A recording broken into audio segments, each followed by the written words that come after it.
క్రైస్తలాడ్ ఎడార్ల సెలయేర్లు మే 26.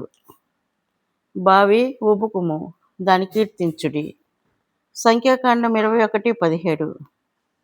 ఇది చాలా వింతైన పాట. ఇది వింతైన బావి.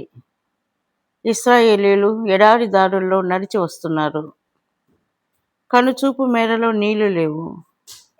దాహంతో నోరెండిపోతున్నది.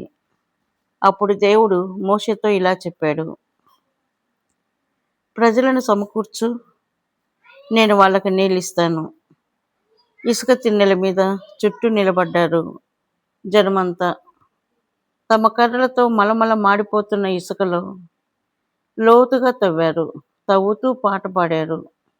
బావి ఉబుకుము, దానిని కీర్తించుడి.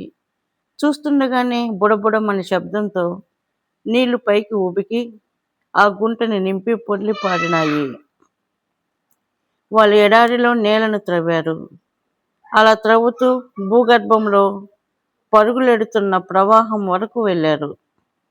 ఎంతో కాలంగా కంటికి కనిపించని ప్రవాహాలను చేరుకున్నారు.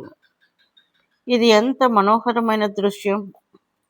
ఆశీర్వాదపు ఊటలు మన జీవితపు ఎడారుల్లో మన కంటికి కనిపించకుండా ఎక్కడో లోతున ప్రవహిస్తూ ఉంటాయట. మనం విశ్వాసంతోనూ స్తుతి కీర్తనలతోనూ త్రవ్వుతూ వెళ్ళగలిగితే ఎండిన ఎడారుల్లో కూడా మన అవసరాలకేమీ లోటు ఉండదు. ఈ ఊటలోని నీళ్లను వాళ్ళు ఎలా బయటికి తీస్తారు? స్తుతి పాటల ద్వారా.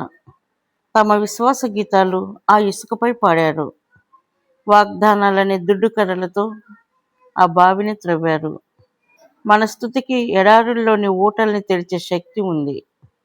సనుగుడు అయితే మన మీదకి తీర్పు తెస్తుంది. ఒక్కోసారి ప్రార్థన కూడా ఆశీర్వాదాల ఊటల్ని విప్పే శక్తిని కోల్పోతుంది. స్తుతి తప్ప దేవుణ్ణి సంతోషపెట్టేది మరోటి లేదు. కృతజ్ఞతలు చెప్పగలగడమే అన్నిటికంటే కఠినమైన విశ్వాస పరీక్ష. నువ్వు చాలినంతగా దేవుణ్ణి స్తుతిస్తూ ఉన్నావా? అసంఖ్యాకంగా నీపై కురుస్తున్న కంటికి కనిపించే ఆశీర్వాదాలకై దేవునికి కృతజ్ఞతలు చెప్తున్నావా? శ్రమలలాగా కనిపిస్తూ వాస్తవానికి ఆశీర్వాదాలైన వాటికై దేవునికి కృతజ్ఞతాస్తుతులు చెల్లించే విశ్వాసం నీకుందా? నీకింకా అనుగ్రహించబడని దీవెనల కోసం ముందుగానే స్తుతించడం నేర్చుకున్నావా? విడుదల కోసం వేచి ఉన్నావా?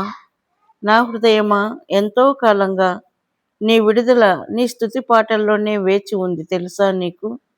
నిట్టూర్పుకు విడుదల ఎంతో దూరం లేదు. కట్టిన నీ కాళ్ళ గొలుసులు ఇట్టే విడిపోతాయి. విమోచన గీతాలతో ప్రభువు నిన్ను ముంచెత్తుతాడు.